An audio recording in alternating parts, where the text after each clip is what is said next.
Good morning students. मेरा नाम Kavita Silwal, assistant professor of Gurukul girls college.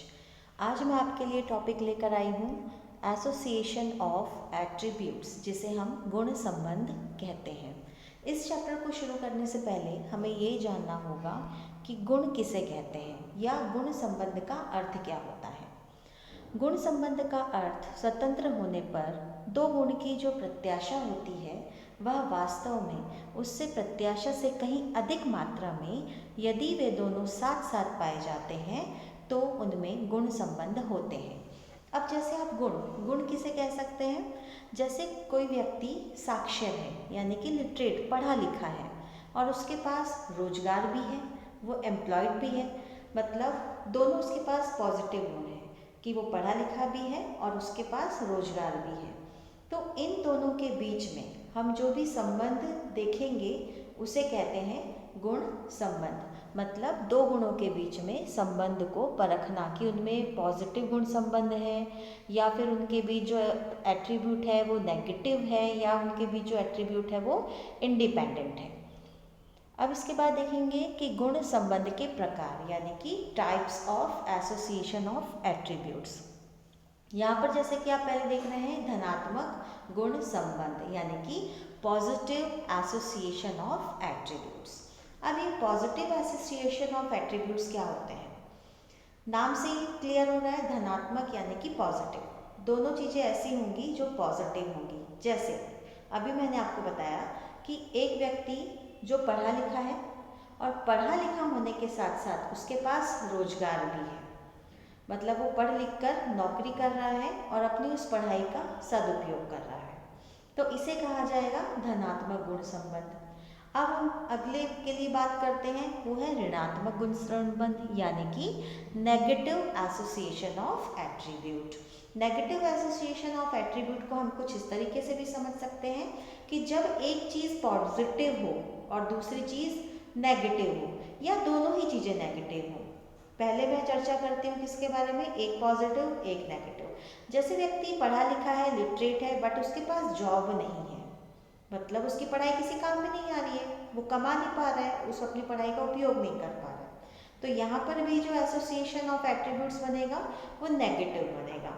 अब एक व्यक्ति पढ़ा लिखा भी नहीं है और उसके पास जॉब भी नहीं है, मतलब दोनों चीज़ें कैसी जा रही हैं उसकी, नेगेटिव जा रही हैं, तो इसीलिए उसे कहा गया ऋणात्मक गुण संबंध। और तीसरा है यहाँ पर गुणों की स्वतंत्रता, मतलब यहाँ पर एक गुण का दूसरे गुण पर कोई फर्क नहीं पड़ेगा, क्योंकि कभी कभी क्या होता है कि कोई व्यक्ति पढ़ा लिखा नहीं होता फिर भी उसके पास रोजगार होता है, और कोई व्यक्ति पढ़ा लिखा है फिर भी उसके पास रोजगार नहीं होता है ना।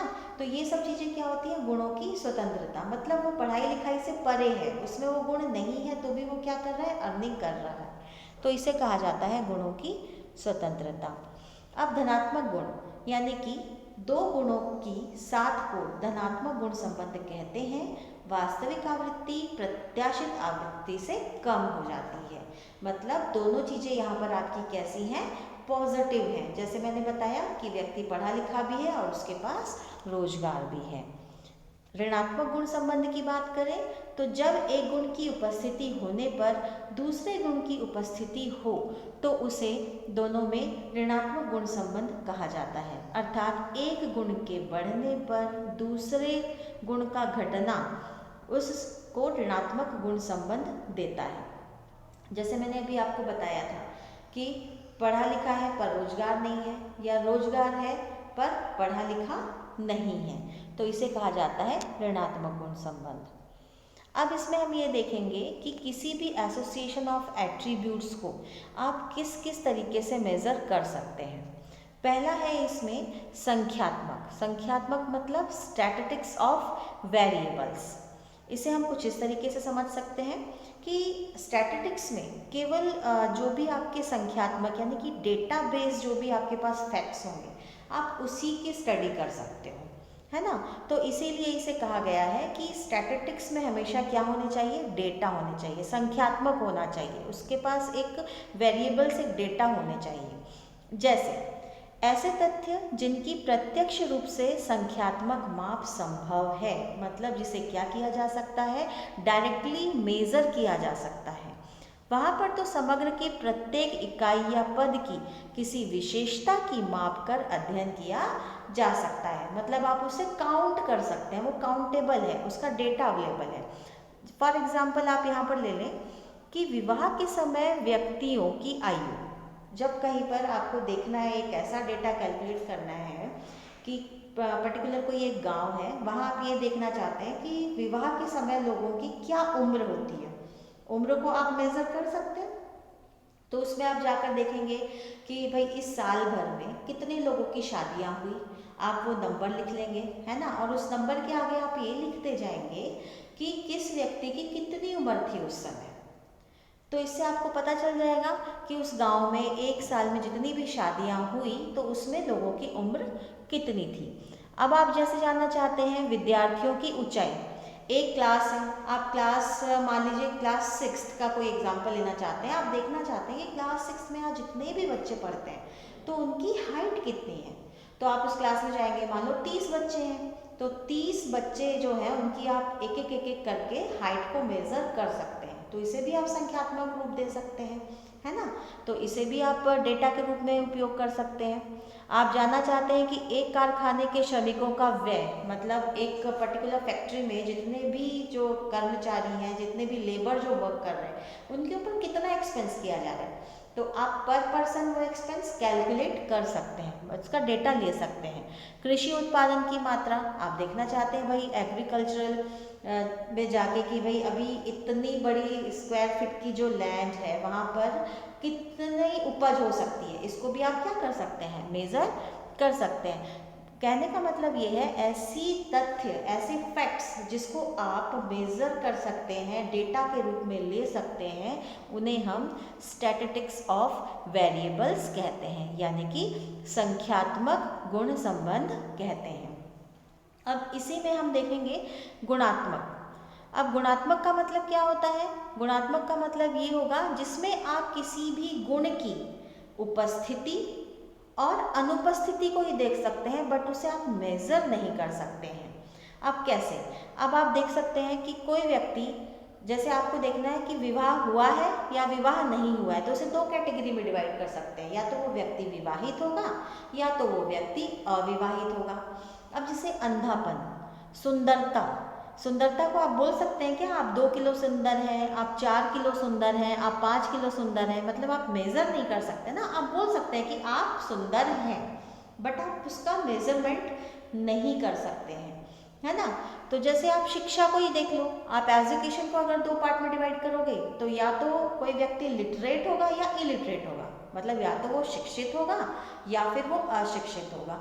तो जहाँ पर आप गुणों के संबंध में ये बात करते हैं कि या तो वो गुण आपके पास है या वो गुण आपके पास नहीं है, मतलब किसी भी एट्रीब्यूट की आप क्या देख सकते हैं, प्रेजेंस और एब्सेंस बस देख सकते हैं, उसे काउंट नहीं कर सकते, मेज़र नहीं कर सकते, उसे कहा जाता है गुणात्मक गुण संबंध, यानी कि आपके लिए उसको कह सकते हैं qualitative association of attributes. Next slide में हम देखेंगे कि गुण संबंध के निर्धारण की रीतियाँ, मतलब आप इसे किस तरीके से कैलकुलेट कर सकते हैं। जब आपको अगर दो गुणों के बारे में बातचीत पता चल जाए तो भाई आप उसे कैसे कैलकुलेट करेंगे, तो उसे कैलकुलेट करने के लिए यहाँ पर आपको 3 रीतियाँ दी हुई हैं। पहला दिया हुआ है संभावना या प्रत्याशित रीति, जिसे कि हम कहते हैं प्रोपोर्शनेट मेथड। सेकंड आपको यहाँ पर बताया है प्रतिशत रीति, इसे हम कहते हैं परसेंटेज मेथड। नेक्स्ट आपको बताया है गुण संबंध गुणांक, जिसे coefficient of association of attribute कहते हैं। इन तीनों ही मेथड से आप एसोसिएशन ऑफ एट्रीब्यूट को कैलकुलेट कर सकते हैं। जो मोस्टली यूज की जाती है उसे प्रतिशत रीति या फिर गुण संबंध रीति या अनुपात रीति कहते हैं, मतलब परसेंटेज मेथड कहते हैं। परसेंटेज मेथड में हम क्या करते हैं, पॉजिटिविटी का एक बार नेगेटिविटी में कैलकुलेशन करते हैं और एक बार नेगेटिविटी का पॉजिटिविटी में कैलकुलेशन करते हैं। तब उसमें हम देखते हैं कि उनके बीच में जो भी एसोसिएशन, मतलब उनका जो भी कैलकुलेशन आएगा, है ना, उसके अकॉर्डिंग हम क्या करते हैं, उसमें डिसीजन लेते हैं कि उसको पॉजिटिव गुण संबंध बोला जाएगा, कि ऋणात्मक गुण संबंध बोला जाएगा, कि स्वतंत्र गुण संबंध बोला जाएगा। जब कैपिटल ए यानी कि जो पॉजिटिविटी को दिखाता है उसका कैपिटल ए में ही कैलकुलेशन किया जाता है, तब उसमें देखा जाएगा कि अगर दोनों चीज़ें आपकी पॉजिटिव हैं, है ना, तो उसे क्या बोला जाता है, इंडिपेंडेंट बोला जाता है। जब इसमें एक गुण संबंध कम और एक गुण संबंध ज़्यादा होगा तो उसे नेगेटिव कहा जाता है, और जब उसमें पॉजिटिविटी ज़्यादा होती है और नेगेटिविटी कम होती है तब उसे पॉजिटिव गुण संबंध कहा जाता है। जो भी गुण संबंध है या एसोसिएशन ऑफ एट्रीब्यूट है उसे हम 9 स्क्वायर टेबल की मदद से कैलकुलेट कर सकते हैं। अब 9 स्क्वायर टेबल क्या होता है, ये 9 टेबल्स में डिवाइड होता है ना। अब इसमें जैसे आप देख रहे हैं कि यहाँ पर एक आपको दिख रहा है कैपिटल ए और एक दिख रहा है आपको स्मॉल बी। तो कैपिटल ए जो है वो हमेशा पॉजिटिविटी को शो करता है और उसका जो स्मॉल बी जो दिखा रहा है वो किसी भी गुण के नेगेटिव साइन को शो करता है। मतलब आप इसको इस तरीके से समझ सकते हैं कि जितने भी पॉजिटिव गुण होते हैं आप उनको कैपिटल लेटर से शो कर दीजिए और जितने भी जो नेगेटिव होते हैं उनको आप स्मॉल लेटर्स से शो कर दीजिए। जैसे मैं इसका एक एग्जांपल देती हूँ। यहाँ पर आपको दो दिख रहे हैं, कैपिटल ए दिख रहा है, कैपिटल बी भी दिख रहा है, स्मॉल ए दिख रहा है और स्मॉल बी भी आपको यहाँ पर दिख रहा है। तो अब इसको मैं जैसे डिफाइन करके आपको बताना चाहूँ, जैसे मैंने ले लिया यहाँ पर लिटरेट सपोज, तो लिटरेट यानी कि साक्षर पॉजिटिव साइन है तो उसे आप क्या बोल सकते हैं, कैपिटल ए बोल सकते हैं। अब जो इलिटरेट होगा यानी कि जो निरक्षर होगा, जो पढ़ा लिखा नहीं होगा, उसे आप स्मॉल ए से दिखाएंगे।